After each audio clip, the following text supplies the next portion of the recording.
કેમ છો મિત્રો બધાને જય માતાજીને હર મહાદેવ। તો આપણે આજે જવાનું છે ભૂતનાથ મહાદેવના દર્શન કરવા। ત્યાં મહાદેવ આમ તો પ્રાચીન સમયની સ્થાપના છે। કૃષ્ણ ભગવાન જે રૂક્ષ્મણીનું હરણ કરી નીકળ્યા હતા એ વખતની ત્યાં સ્થાપના છે અને આપણે તમને દર્શન પણ કરાવી દઈશ। ચેનલમાં નવા હોય તો લાઇક શેર અને સબસ્ક્રાઇબ કરી દેજો। અહીંથી મોવાથી કદાચ 2 થી 3 કિલોમીટરનો રસ્તો છે, તો ચાલો આપણે જઈએ।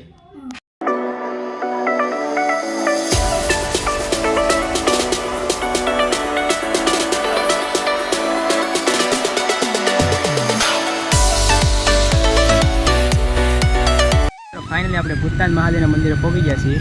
જોઈ શકો છો તમે આ મંદિરને બધું।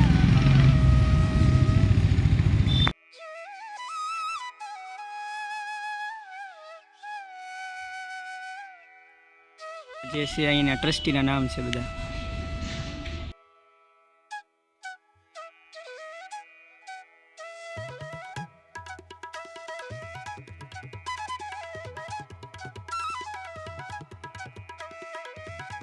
તમને અહીંના દર્શન કરાવી દો। તો અહીંયા મંદિર છે, આ બાજુ મહાકાળી માનું મંદિર છે। તો આજે હું તમને ભૂતનાથ મહાદેવનો સંપૂર્ણ ઇતિહાસ કહી। તો કુંદનપુરના રાજા વિદર્ભ નરેશ ભીષ્મકની સુપુત્રી રૂક્ષ્મણીના લગ્ન શિશુપાલની સાથે કરવાનું નક્કી થતાં રૂક્ષ્મણીએ આ વાત જાણી પોતે તન મન શ્રી ભગવાન શ્રી કૃષ્ણને વરી ચૂક્યા હતા, તેથી કોઈ અન્ય સાથે આ લગ્ન તેમને મંજૂર ન હતા। આવા સમયે ભીષ્મપુત્રી રૂક્ષ્મણીએ પોતાની આરાધ્યમાં ભવાનીનું સ્મરણ કરી રાજપુરોહિત શ્રી સુખદેવ નામના બ્રાહ્મણને પત્ર લઈ દ્વારકા મોકલ્યા અને તત્કાલ પોતાનો સ્વીકાર કરવા પત્ર દ્વારા પ્રાર્થના કરી। આ પત્ર શ્રી કૃષ્ણના હાથમાં આવતા જ પોતાના સારથી દ્વારકને ચારેય પવન વેગી અશ્વને જોડાવાનો આદેશ આપ્યો અને કુંદરપુર જવા પ્રયાસ કર્યો। રથમાં ભૂદેવને બેસાડી ભગવાન શ્રી કૃષ્ણ બિરાજમાન થયા। પવન વેગી રથ કુંદનપુર પહોંચ્યો। આ બાજુ રાજા ભીષ્મકે રૂક્ષ્મણીના લગ્ન માટે ચેદી નરેશ રાજા દમદ્વેષના પુત્ર શિશુપાલ જાન બોલાવી, તેથી જાનમાં વિધ મહાદ્વારાઓ ઉપસ્થિત છે, પણ રૂક્ષ્મણીને ભગવાન શ્રી કૃષ્ણની લગ્ન લાગી હતી।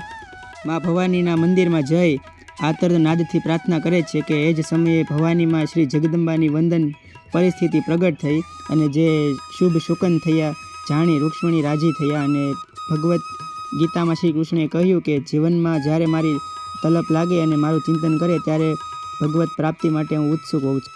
આ બાજુ શિશુપાલના વરઘોડાની તૈયારી થઈ રહી છે। એ જ સમયે શ્રી દ્વારકાધીશનો રથ કુંદનપુર આવી પહોંચ્યો। મા ભવાનીને મનોમન પ્રણામ કરી રૂક્ષ્મણીનું હરણ કરી રથ હંકારી મૂક્યો। કુંદનપુરમાં વાયુ વેગે સમાચાર ફેલાયા કે શ્રી કૃષ્ણ રૂક્ષ્મણીનું હરણ કરી દ્વારકા તરફ જઈ રહ્યા છે। ત્યારે શિશુપાલની જાન પરણ્યા વગર પાછી ગઈ। રૂક્ષ્મણીનો ભાઈ રૂક્મી પોતાના સૈન્ય સાથે પાછળ પડ્યો। ભગવાન શ્રી કૃષ્ણને મધુમતી મહુવા નજીક જંગલમાં એક વાવ દેખાણી। ઘટાટો વડલો દેખાયો।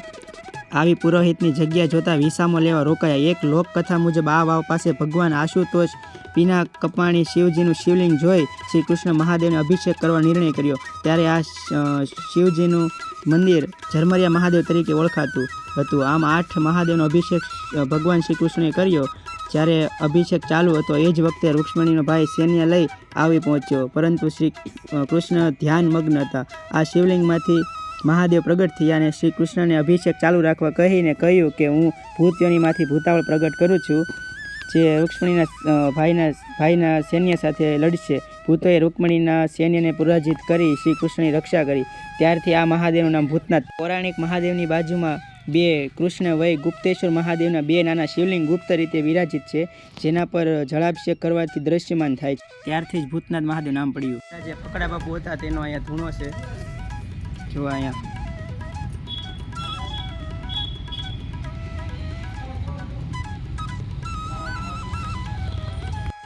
જે મહાકાળી માતાજીનું મંદિર છે એ નોરતામાં 3જા નોરતામાં અહીંની ઉદ્ઘાટન થયું હતું। પહેલાં નહોતું પણ હમણાં જ બનાવવામાં આવ્યું માતાજીનું મંદિર। અહીંયા પણ તમે એકવાર દર્શન કરવા આવજો, મુલાકાત લેજો મંદિરની। બહુ પ્રાચીન સમયનું મંદિર છે અહીંયા। અને મંદિરનું ઉદ્ઘાટન આપણા જે પૂજ્ય શ્રી મોરારી બાપુ દ્વારા થયું હતું। કૃષ્ણ ભગવાન જ્યારે રૂક્ષ્મણીનું હરણ કરવા નીકળ્યા એ વખતનું મંદિર છે। બહુ ઘણા વર્ષો પહેલાં પ્રાચીન છે બહુ મંદિર। અહીંયા આપણે જે છે મહાકાળી માતાજીનું મંદિર છે, અહીંયાના પણ તમને દર્શન કરાવી દઉં।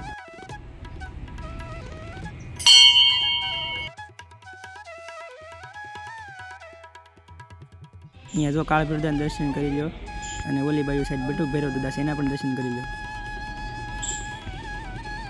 અહીંયા જો માતાજી મહાકાળી માતાજીના દર્શન કરી લો।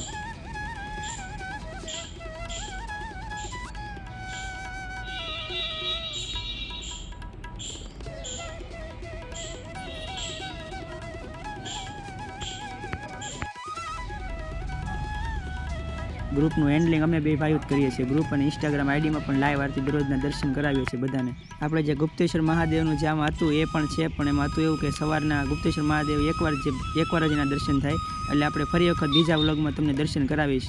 અત્યારે તો આપણે બપોર થઈ ગયું હતું એટલા માટે દર્શન ન થાય એના.